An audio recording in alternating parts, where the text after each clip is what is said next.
Welcome to the Legal Learning Podcast.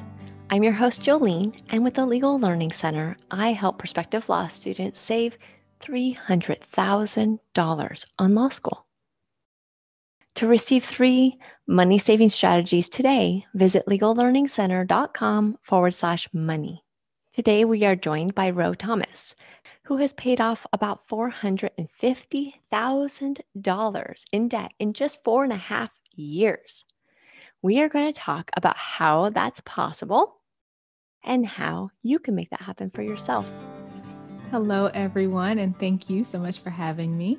My name is Rho Thomas. I am a lawyer and a financial coach for lawyers, and I also host a podcast called Wealthy-esque, where I help lawyers learn how to regain control of their time, build wealth, and live the lives of freedom and choice they deserve. That sounds awesome. Thank you.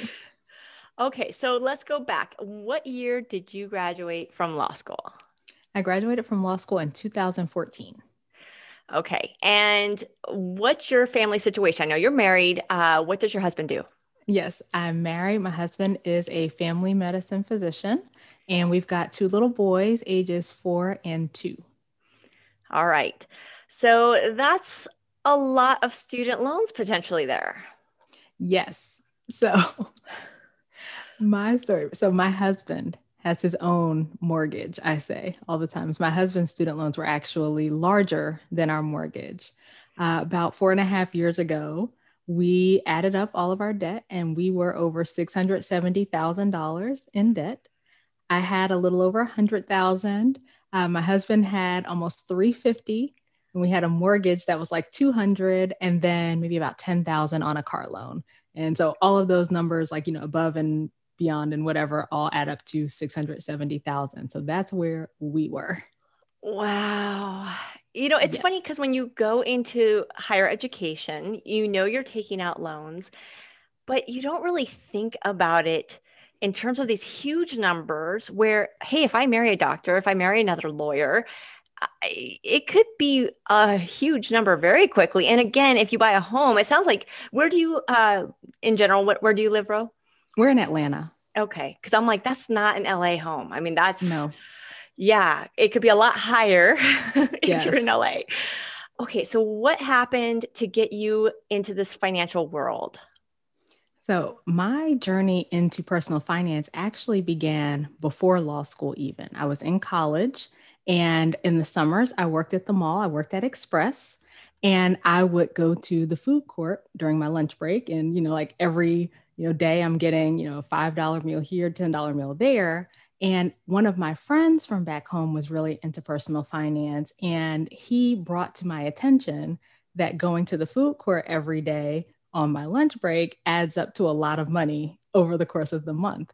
I had not thought about the cumulative effect of that. I was like, oh, it's only $5. It's only $10.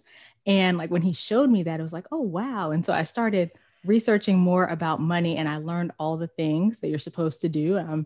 Making sure that I am not spending all of the things. Because the thing about me, I was eating all my money.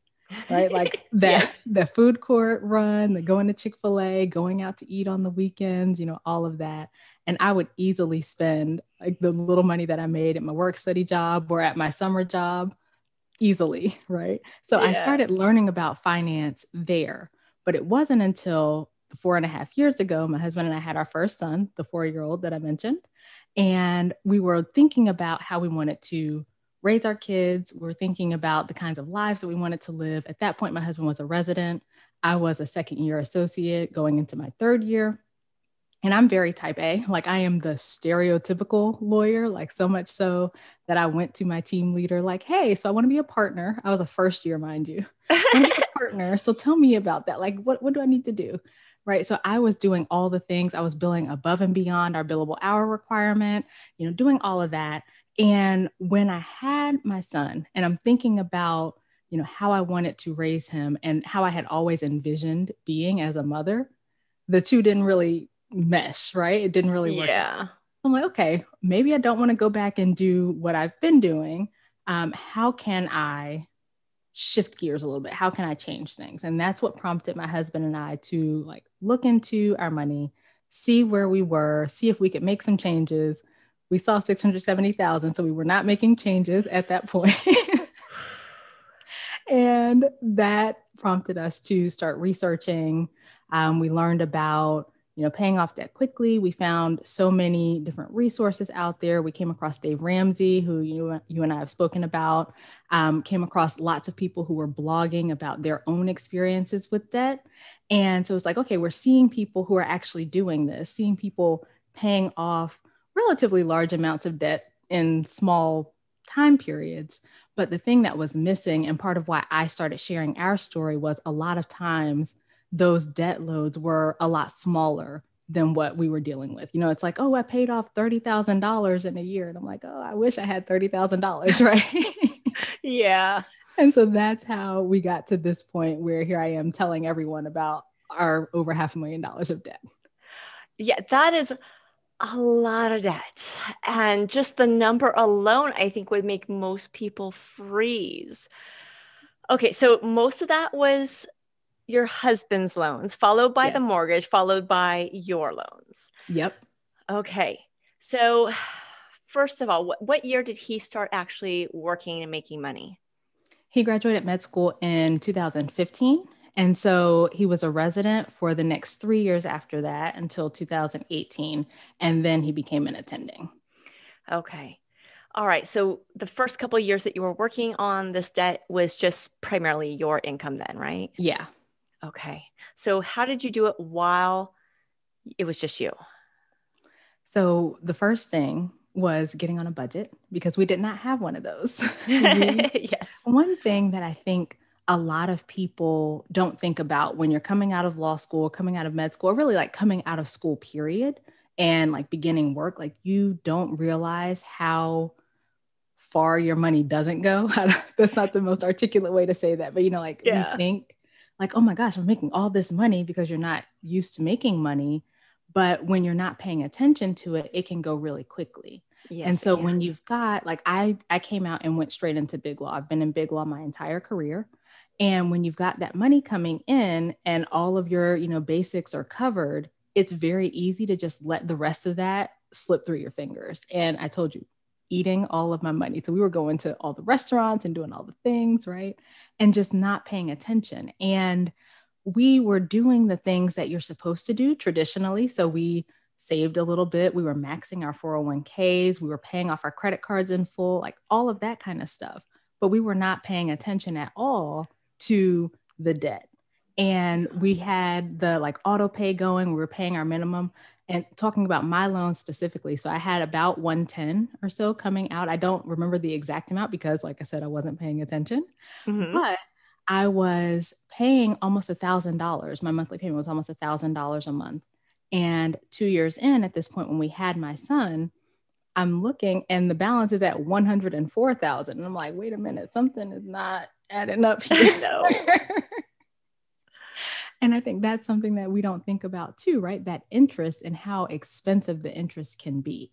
And Yeah. so when we actually put in that plan, like set forth our plan after seeing other people who were making things work, who were thinking about money completely differently and looking at paying off debt quickly and how they can, learn to invest and all of that, we got on our budget, we started putting extra on our debt, and we have continued going from there.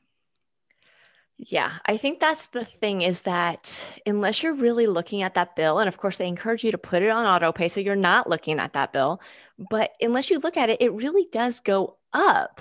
And by the time a lot of us are looking at it, it really hasn't moved very far from our original loan amount.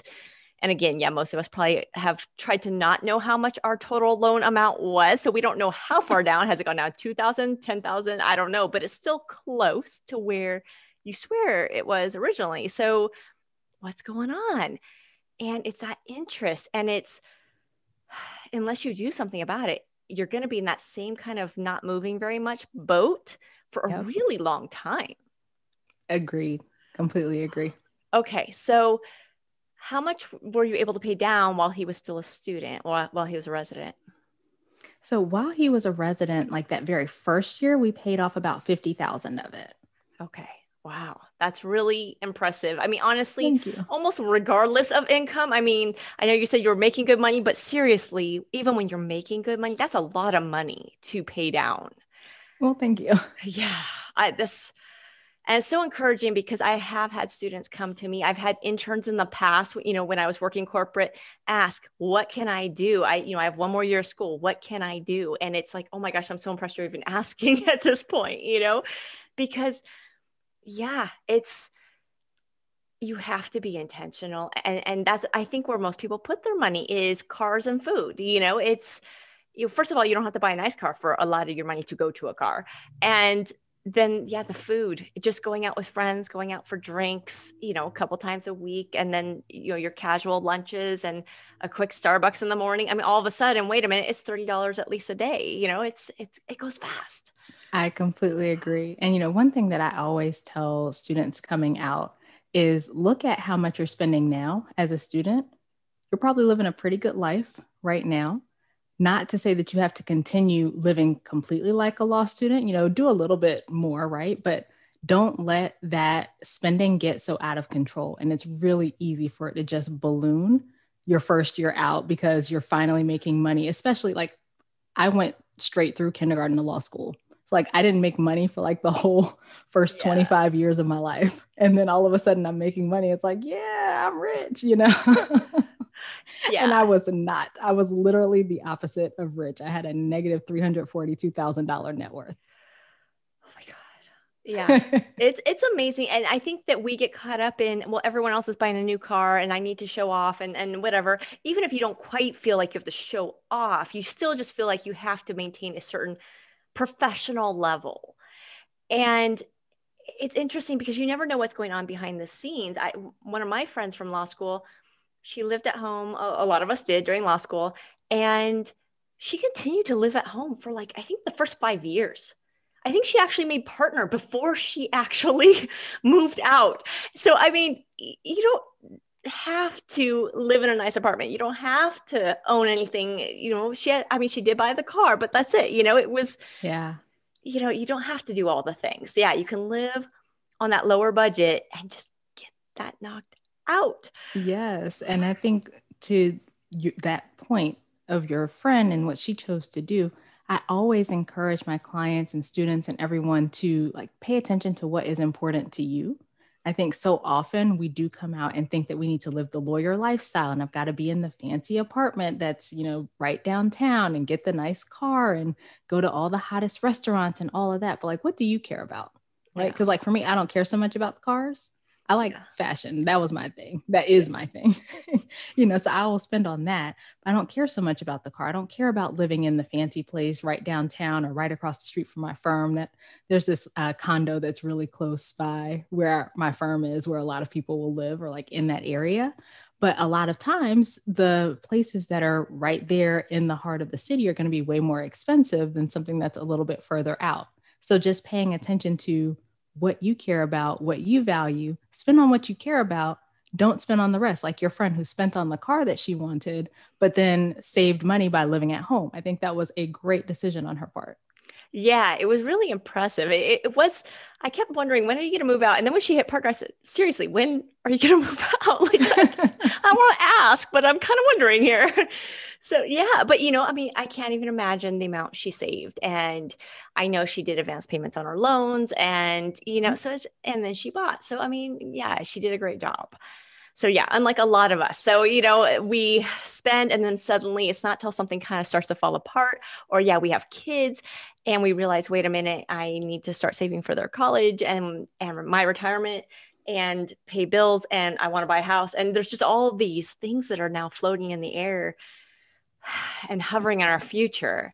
Yeah. And to your point, it does not ever get easier, right? Like No. people are like, oh, I don't have time to do that, or I don't have the capacity to do that. And as you move through life, there are other expenses that come up that are going to eat into your capacity to handle the student loan debt if that's what you want to do, right? So Yeah. why not do it now, especially if you're just graduating, you're used to living on this lower amount, keep living on a lower amount and tackle the debt. And then you've Yeah. got so much money for like when we paid my student loans off, we had $1,000 extra a month that was just available to us. Wow. Granted, we decided to roll it into the next debt, but Right. But it it's was just a so, thousand dollars more, right? yeah, it's so nice to know you have that $1,000. And again, if there was an emergency, you know you've got that $1,000 a month that you can just pull from. And you don't have that commitment if everything went south for whatever reason, right? You suddenly, I don't know, had to move out of state for some crazy reason. I don't know. COVID, right? Everybody's been moving. I don't know. So, I mean, there's been a lot of things. I mean, if you look at the last year or so, that people probably made a lot of decisions they weren't planning to make. I know a lot of students had to live at home and had to go to school in a different time zone. I mean, there's all kinds of chaos. You can't predict the future. And yeah, Yeah. the sooner you pay off debt, the more secure that future will be, the more options you'll have in life for all Yes. the things that might happen.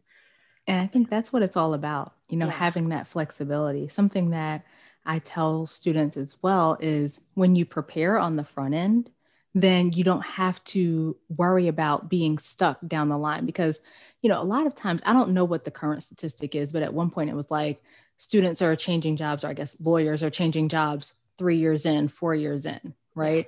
And if you get into a job and you start spending at the level that that income is, right? You start spending right up to the new income and you want to make changes or you want to go do something that maybe pays a little bit less, then you're not in a position to do that, or you are less able to do it. I won't say that you're not in a position at all, but you'll have to, maneuver a little bit differently than if you do make those kinds of decisions up front and plan for it ahead of time. And like you Yeah. said, it just gives you that kind of flexibility and those options to make whatever changes you want to. You don't have the golden handcuffs, as we call it, right? You're not stuck in a place that you don't want to be in because you can't afford to leave. Yeah. It's really bad when I mean, I've had jobs lie to me about what they're like and what they stand for and all that kind of stuff. And so I went into it and I thought, oh my gosh, what happened here? This is not at all what they were describing to me. And then you're a little bit stuck, you have to. And I remember at that job, I think I took a $20,000 pay cut Mm-hmm. to go into the industry I ended up staying in for 15 years because my friend was there. She was working reasonable hours, making good money. And even though I was trying a different field, it just wasn't working. And I just was like, I just need to pay bills. So what do I need to do to get my foot in this door? And it was like, well, you need to take a $20,000 pay cut. I was like, really? Is that really necessary? Yeah. But, that's what I had to do. And to then go back up. And yeah, if you're not being careful, you may not be able to have that option. It's really, you just don't know. You really don't know. So, okay, so you guys started paying, I think it was January 2017 is what I saw, right? Is that when it was? Yes, Okay. that's So right. that's at this point about what, 4.5 years? Almost. Mm-hmm. Okay. And you've paid off how much? So I don't know exactly how much we've paid off, but I'll say we started at over 670 and we are currently at about 220. Oh my gosh. Wow. That has to feel so good to say It that. does. It does. So what we have left is about 190 on our mortgage, a little under 190 on our mortgage, and then a little over 30 on my husband's student loans. Okay. Wow.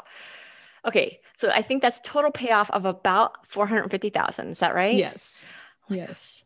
And his student loans, which were the biggest thing, are down to 30,000. Yes. Oh my gosh. And I I mean, remember like oh, years ago, I thought we would never pay those things off because he was a resident. He had almost 350 when he graduated. And we chose to do the income based repayment for his loans. And because of his resident salary as compared to that student loan, the payment wasn't even covering all of the interest. And so his loan grew to 370 something thousand before we actually started tackling it because we did the debt snowball where you pay your loans off from smallest to largest.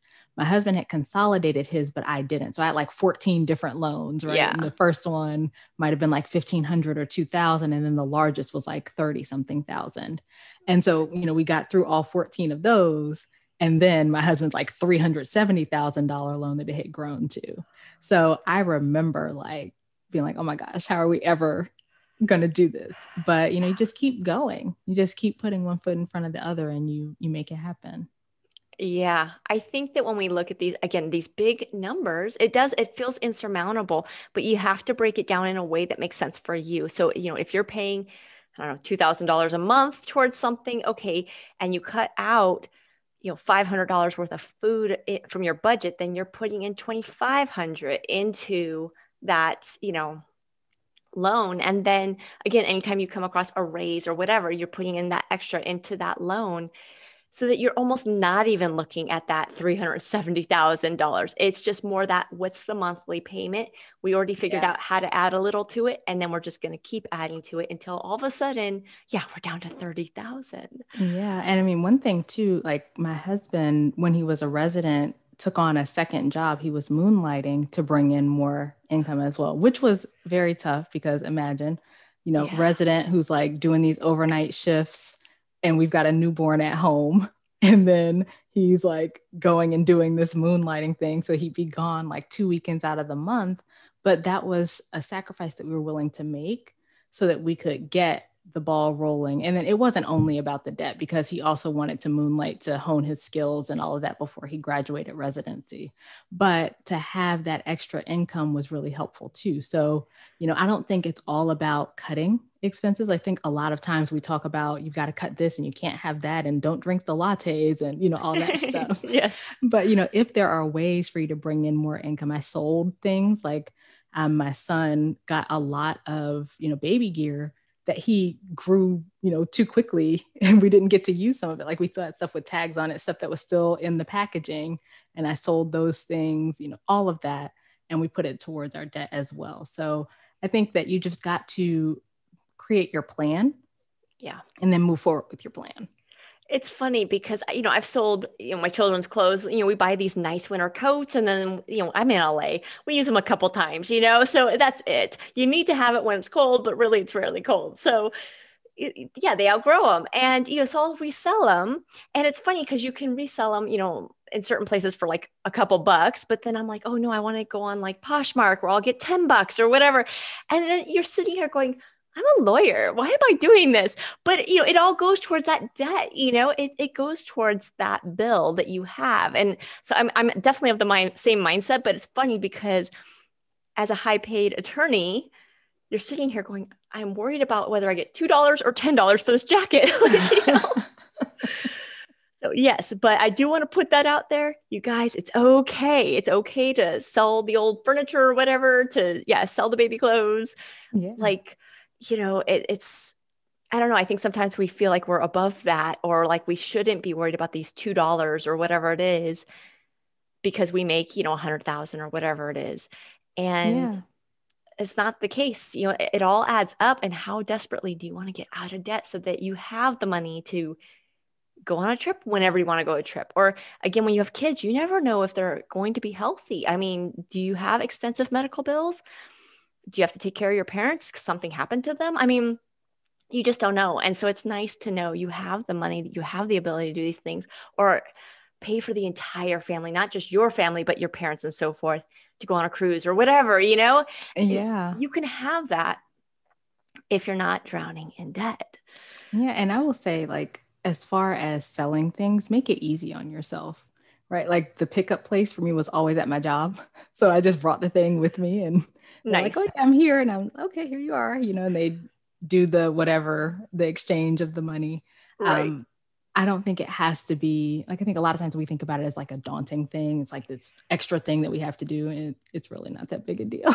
No, it's really But not. I Yeah. think, to your point, it depends on how committed you are, right? And that's not to say that everybody has to go and sell things. I just happened to have a child who was growing very quickly and I had things that still had tags on them that I could, get rid of. I didn't want them. And so we could sell them and Yeah. make some money off of it. But it depends on your commitment level and what you are willing to do, right? If you're Yeah. not willing to do that, that's fine. But what are you willing to do? And then do that and stick with it until Yeah. you reach your goal. Yeah. It's amazing. You talked about the lattes and the price difference when you really look at it between a Starbucks coffee and a Starbucks latte it's a big difference. And I think you get into your little habits. You like your little drink, whatever it is, the mocha, I don't know, but you get used to paying your price. And it's like, well, wait a minute. What if even again, yeah, once a week I go down to just a coffee, or every day I go down to just a coffee? It's a lot cheaper.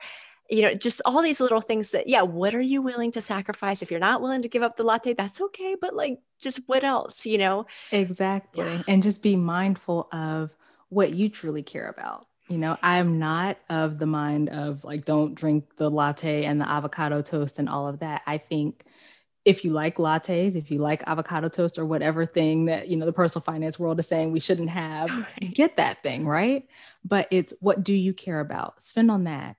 And Yeah. then what don't you care about? Stop spending on that. Because I think, especially in the legal profession, in the medical profession, in accounting, in these professional fields, we get really caught up in looking the part, right? Like we get really caught Yes. up in like, oh, well, I'm a lawyer and I'm supposed to have this kind of car and I'm supposed to live in this kind of place and I'm supposed to wear these kinds of clothes. Do you care about that? Yeah. Like if you don't care about that, then don't spend on that, right? It does Yes. not matter like what other people are doing because that is a recipe for being broke, for not having money.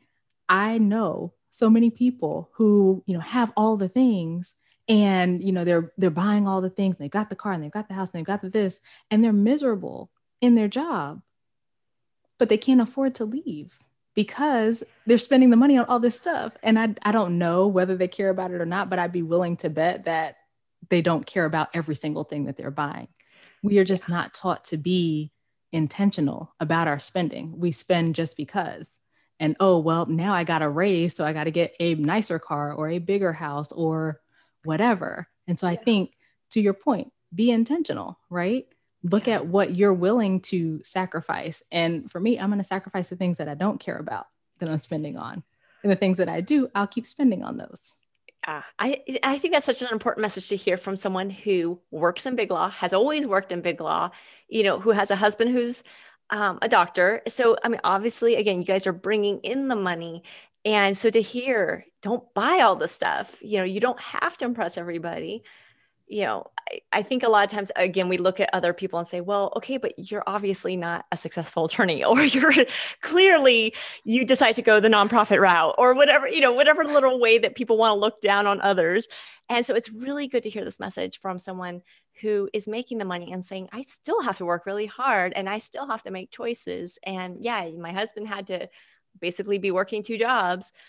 That's it's good to know that, one, you can get so in debt and still get out in a reasonable amount of time. And that two, yeah, even people who make good money should be really evaluating what their purchases are and be intentional. So yeah, okay. So tell us a little bit about, I know you said you help other attorneys. So just so everybody understands what exactly you do, what do you do? So I am a financial coach. I help people make those kinds of decisions about what they care about, what they don't care about. We do a lot of like mindset work because most of personal finance is really about our mindset. And it goes back to the conversation we were just having about thinking that I should have these things because I'm a lawyer, or I've got to buy this because I'm a lawyer, or, whatever that is. We get into some of that stuff and like just reframe the way that we're looking at our money and the way that we look at ourselves and what success looks like and what you really want, all of that. And then I also help people to come up with the plan for how they pay off their debts, savings, some investments. I don't give investment advice, but I can help people to figure out where they want to invest, all of that. Okay, that's great. So that's good to know because, as we go through law school and start incurring that debt and then we start making money, it's really good to have some advice and somebody to hold our hand a little bit. So, Yeah. all right. Well, bro, thank you so much for joining us today. I really appreciate your time. No, thank you again for having me. It's been such a fun conversation. Before I was having such a good time chatting with Ro that I forgot to ask her where we can find her so that you can follow her debt-free journey and maybe make it a part of your journey. So she is on LinkedIn and on the internet as Rho Thomas, rhothomas.com. She is on Instagram and Facebook and Twitter as I am Rho Thomas. And she also has her own podcast, Wealthy Esque. That's ESQUE. So check her out at all the different locations so that you can see how much she's paying off. Before we get into my top takeaways, a quick word from our sponsor, Juno. If you have to take out student loans, check in with Juno first. Juno can often offer law students 1 to 2% lower interest rates than the federal government, and with no origination fee and oftentimes cash back as well. Visit advisor.legallearningcenter.com/Juno for more information. My top takeaways from this chat with Rho. 1, just when making your budget, make sure that it takes into account what's important to you. Otherwise, it's just not going to work. And number 2, less debt equals less stuck with everything in life. That's it for this episode. All the tips and links will be in the show notes. A full transcript will be available at legallearningcenter.com/Rho. That's RHO. And if you enjoyed this episode, please leave a review. It helps the show help more people. Thanks.